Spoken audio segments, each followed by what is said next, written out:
Oh, this one was really painful. The whole story starts with me buying a very exciting graphics card off eBay. Nvidia's first consumer dual GPU graphics card, the 7950 GX2, which launched back in 2006 for $600 US, which was a huge amount for a graphics card back then. And these days it's pretty rare, there's just one for sale on eBay at the moment. So I was very excited to buy one. I even got a whole bunch of fancy B-roll of it, and as you can see, it's a really interesting looking GPU, because with later dual GPU graphics cards, they'd have two GPUs on one PCB, whereas this one is basically just like two graphics cards that they rudimentarily glued together. It uses two then high-end adjacent 7900 GT GPUs that they slightly overclocked. They couldn't have overclocked it that much though, because those coolers are tiny. So I can't imagine it draws that much power.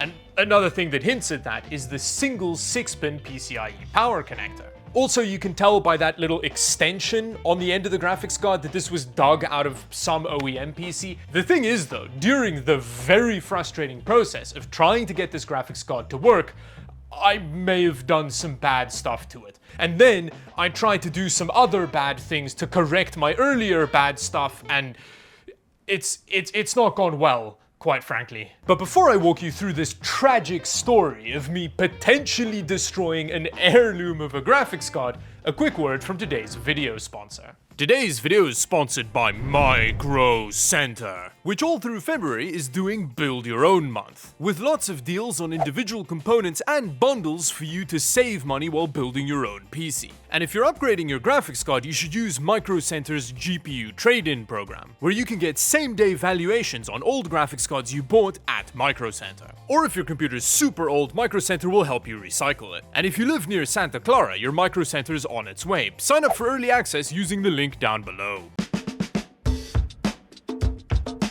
Now, when things go wrong in life, the most important thing to do is assign blame. And the best way to do that is with proper context. So I'm going to start off the video by showing you the very frustrating process I went through trying to get this graphics card working in the first place. Now, before I drop this in a more period-correct system, which I'm doing mainly so that I can test drive my newly bought Windows XP install, but before we get to that, I do want to drop it in a modern system just to see what it does with it. Now, the first thing is we kind of need to see if it works, because I did buy it off eBay. Ooh! Well, as you can hear, it's definitely spinning up. But that was as far as it got. Unfortunately, no video signal. The fact that it's stuck on the VGA LED is maybe not the best sign. Every time I tried starting up the system, it would get stuck on the VGA LED. We would get a brief flash of boot LED, but then it would just go straight back to VGA. Okay, so not a promising start, which I guess means we have to go straight into the older system? At least older motherboard. Let's see.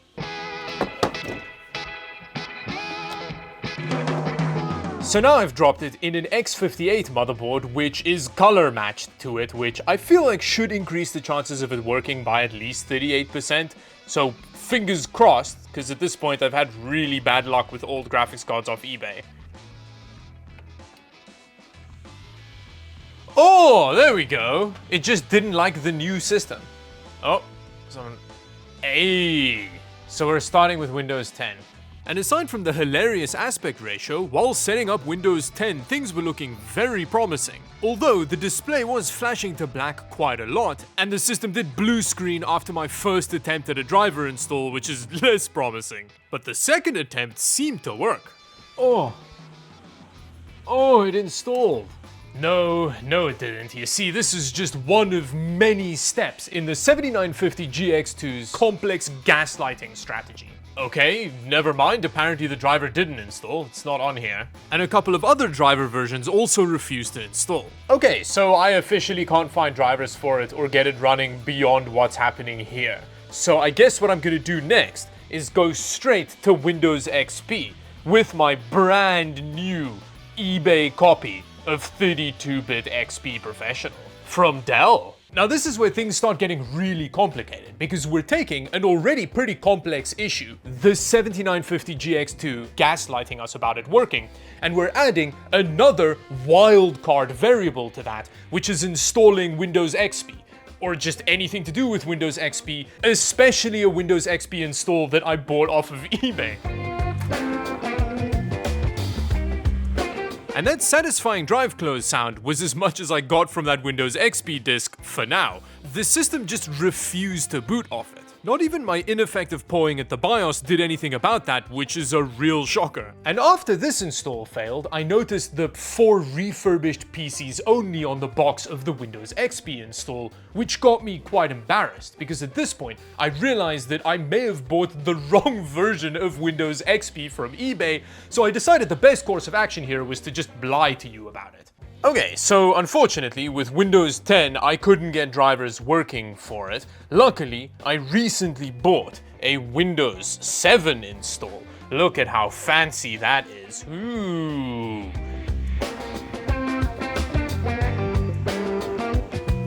But unfortunately, the exact same problem is the Windows XP install failure that didn't happen. No matter what I did in the BIOS, the system just couldn't read the Windows install. Which in retrospect, maybe the 700-year-old dusty DVD drive that I dug out of a bin somewhere was broken, which seems like a pretty reasonable explanation for what's going on here.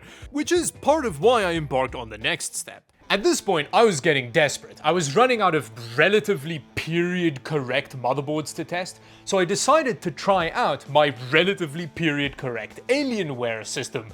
However, this was where my first act of inadvertent violence happened towards the 7800GX2. Is this gonna fit? Oh, it actually will. Yeah, it helps that this is a absolutely ginormous case. Although it doesn't seem to fit it on this side. Why won't it go in? Oh. Did that just break off? Yeah, it did. Do you think it would work without it? Frazzled, my brain defaulted into CSI mode. I was hoping that by reconstructing the crime, I could somehow figure out which of the many capacitor-shaped holes the one goes in that I broke off. Cause I was like pushing here. Oh, do you know why it doesn't? It's because this graphic, To finish my thought there, the PCIe bracket was bent, which I feel like it's important to point out here wasn't my fault. Surely that's a problem. The capacitor wouldn't be on the graphics card if it wasn't necessary on some level. But it's one capacitor. There's a whole bunch left on the graphics card. Surely it'll be fine. Oh, that's not good. But it was just your standard SATA cable stuck in fan noise, no big deal. Okay, well nothing's exploded yet, but I'm also not getting a signal out. The motherboard was giving me the 7F error code, which according to Ducky Ho on Overclock's forum is just waiting for user input. But there was no video out, so I couldn't see what was going on. So I dropped the 8800 GTX that came in the system back into it, and I still didn't get a video out. It was starting to dawn on me at this point that I've taken this very rare old graphics card that was already being a pain in the ass and just properly broken it. But it hadn't caught on fire yet, so maybe it's fine. But when I dropped it back into the X58 system, something wonderful happened. Oh, no way, it still works. Clearly, capacitors are an optional component. Now this is very promising. We're just back to the multi-variable gaslighting. In fact, it doesn't even have power plugged in. What? Wait, let's turn it on.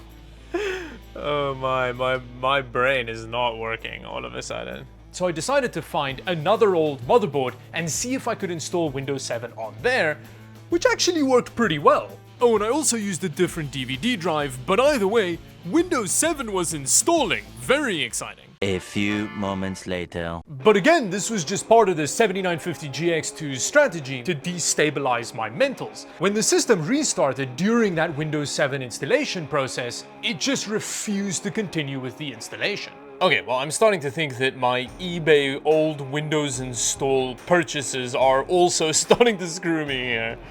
Oh no, I haven't been able to install it on like 3 different systems. Next, I tried a 7800 GTX, which also just showed up from eBay, but it was doing some different weird stuff. Yo, I have 100% failure rate buying old graphics cards. At this point, I was getting very unhappy pretty quickly because this is what happened every time I interacted with an old piece of hardware. This is several videos worth of frustration at this point. But I had to keep going, so my next step was to download a Windows 7 ISO from the internet somewhere, make a bootable flash drive, and see if that worked better than whatever my DVD was doing. And to remove some more screw-up variables, I also didn't use any of the grumpy old graphics cards, but tried a modern, known working graphics card, at least for the Windows installation bit of the process. Hey, this is actually the first time where it's come back to this page after restarting. So this, I think these CDs that I bought off of eBay are also problematic. Hey, look at that. It's actually just worked. Now this is all looking very promising. We've got a proper Windows 7 install on this system. So the next step was to try the 7800 GX2 again, which wouldn't boot. That's not entirely true. It did boot once, but then when I tried installing drivers on the system, it restarted and then it never booted again. The system would post, but the moment that Windows actually tried to load in, it would crash and then that cycle would repeat.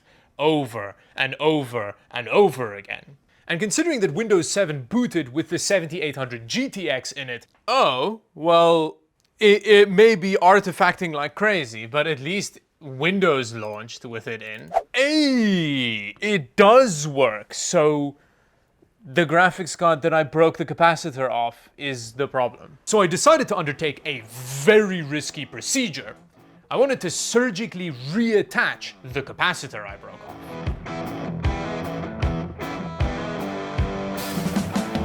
Now this may be terrifying, but I'm going to try and solder this capacitor back on. Unfortunately, one of the lead wires broke off in the process. So we're gonna start off by soldering an additional bit of wire onto this.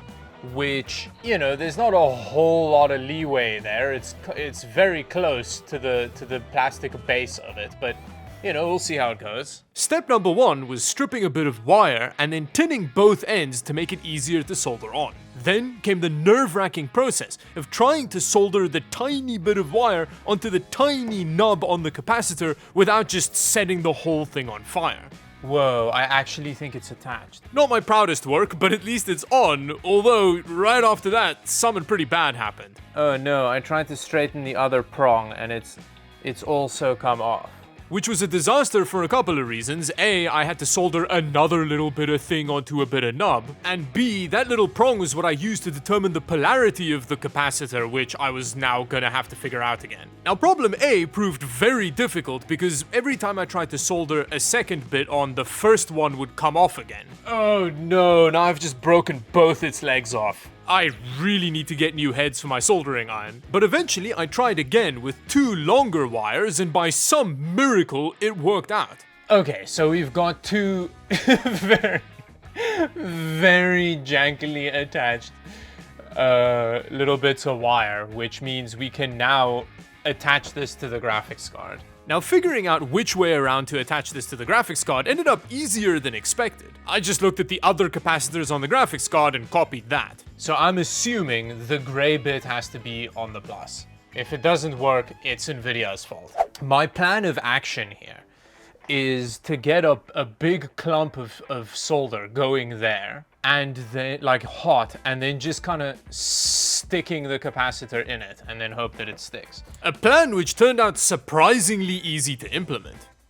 Okay. I don't know, I'd say that there's like minimal electrical contact happening there, like it should. Oh, this is so stupid. There's no way this works. It just looks so ridiculous.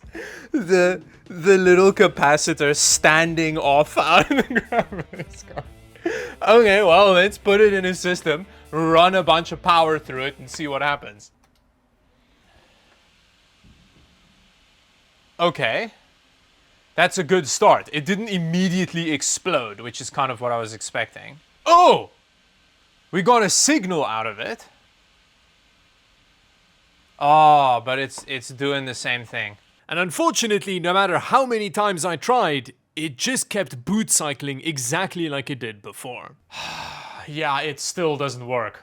Although, to be fair, it wasn't properly working before either, so maybe it wasn't my fault. I don't know. I'm just gonna say it wasn't. Now, having said all of that, we can approximate the performance we would have gotten from the 7800 GX2 if it wasn't broken by some party, be it me or the eBay seller, because I have that 7800 GTX lying around. So I decided to fire up some black and white too, so that we can see what kind of performance more or less we would have gotten from a GX2. Now, according to the old CNET review, the 7900 GTX is about 15% faster than the 7800 GTX. And according to their later review, the 7950 GX2 is about 44% faster than the 7900 GTX. Which obviously depends heavily on how well the game scales with multiple GPUs, but let's not complicate this anymore. So to put yourself in the headspace of a 7950 GX2 owner, just imagine this black and white 2 experience with about 60% more frame rate. Wow, that's about 45 frames per second at 1080p high settings. That's very impressive. So I guess with that, rest in peace, very old rare graphics card. I really was hoping that you wouldn't have died, but you clearly don't want to work anymore, which I think brings me to the end of the video. So thank you very much for watching. Subscribe to the channel if you liked this video and want to see me break more stuff, I guess. Although, in the previous video, the thing I interacted with was actually broken first, and then I fixed it. So if you want to see me not break something, but like do the opposite of that, go check out that video. And yeah, and until the next video, bye-bye.